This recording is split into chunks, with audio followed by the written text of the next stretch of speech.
క్రికెట్లో ప్లేయర్లకి ఫ్యాన్స్కి రకరకాల సెంటిమెంట్లు ఉంటాయి.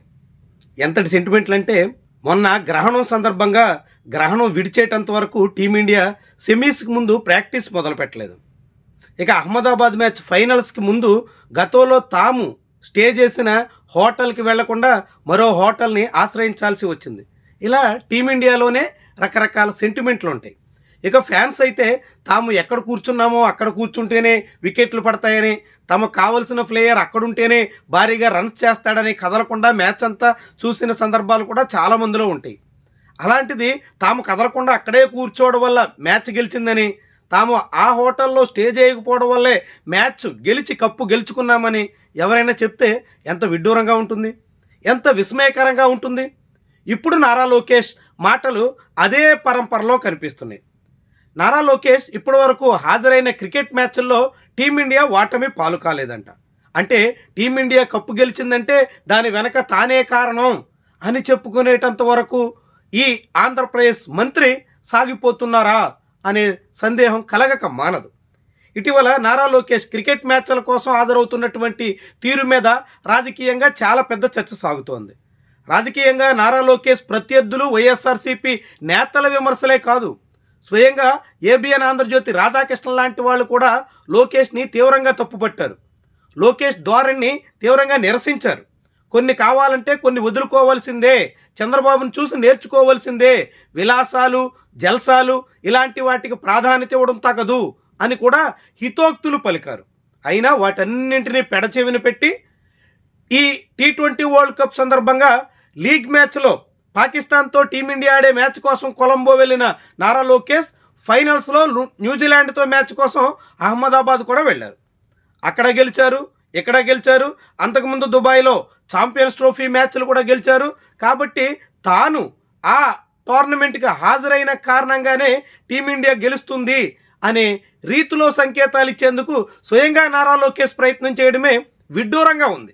ఆయన అభిమానులు ఎవరో మా లోకేష్ వెళ్ళడం వల్ల ఇలాంటి ఫలితాలు వచ్చాయి, లోకేష్ గోల్డెన్ హ్యాండ్, లోకేష్ వెళ్ళి చూసిన మ్యాచ్లన్నీ గెలుస్తున్నాం ఇలా చెప్పుకుంటే పెద్ద విశేషం ఏమీ లేదు. ఎవరైనా అలాంటి ఎలివేషన్ ఇచ్చే ప్రయత్నం చేసుకోవచ్చు. కానీ నారా లోకేష్ స్వయంగా తాను వెళ్ళడం వల్లే మ్యాచ్లు గెలుస్తున్నాం, కావాలంటే గ్రోక్ని అడగండి అన్నట్టు ఒక ట్వీట్ కూడా చేశారు. చాలా విడ్డూరంగా కనిపిస్తోంది, విస్మయకరంగా కూడా మారుతోంది. క్రికెట్లో ఎప్పుడైనా ఆ రోజు మ్యాచ్లో ప్లేయర్లు ఎంత పకడ్బందీగా పెర్ఫామ్ చేయగలుగుతారన్న దాన్ని బట్టే ఫలితాలు ఉంటాయి. అంతోటి న్యూజిలాండ్ 3 రోజుల క్రితం సెమీఫైనల్లో సౌత్ ఆఫ్రికాని చిత్తు చేసింది. చేజింగ్లో 12 ఓవర్లు ముగిసేసరికే మొత్తం భారీ టార్గెట్ని చేసేసి ఘన విజయాన్ని దక్కించుకుంది. అలాంటి న్యూజిలాండ్ టీమిండియా దగ్గరకు వచ్చేసరికి చతికిల పడిపోయింది. మొదటి 2 ఓవర్లు మినహా ఆ తర్వాత మిగిలిన 38 ఓవర్లలో ఎక్కడా కూడా న్యూజిలాండ్ గెలుస్తుందన్న అనుమానం కూడా కనిపించలేదు. గెలిచే కోణంలో కూడా ఆ జట్టు పెర్ఫార్మెన్స్ లేదు. మరి ఇలాంటప్పుడు న్యూజిలాండ్ పెర్ఫార్మెన్స్ అంత పూరుగా ఉంటే, టీమిండియా సునాయాసంగా కప్పును గెలుచుకుంటే ఇది తన వల్లే దక్కింది, తన వల్లే సాగింది అని చెప్పుకోవడానికి ఆంధ్రప్రదేశ్లో మంత్రి చేసినటువంటి ప్రయత్నాలు ఎంత విడ్డూరంగా ఉంటాయి, క్రికెట్ ఫ్యాన్స్ని ఎంత నవ్వు తెప్పిస్తాయి. చాలా విస్మయకరమైనటువంటి ధోరణి అన్నట్టు. తన వల్లే ఏదో జరుగుతుందని, తన ద్వారానే అంతా అయిపోతుందని ఒక భ్రమల్లో ఉన్నట్టుగా చెప్పాల్సి ఉంటుంది. ఇది చంద్రబాబు తీరుకి ఇది కొనసాగింప అనేటువంటి అనుమానం కలుగుతుంది. సుదీర్ఘ చరిత్ర కలిగినటువంటి హైదరాబాదులో సైబరాబాద్కి తన హయాంలో కొంత ప్రయత్నం చేసిన దాన్ని ఉపయోగించుకుని తన వల్లే హైదరాబాద్ అంతా వచ్చింది, తానే హైదరాబాద్ని నిర్మించాను, తానే హైదరాబాద్ని ప్రపంచ పటంలో పెట్టాను అని చెప్పుకోవడానికి చంద్రబాబు ఎన్నడూ వెనకాడరు.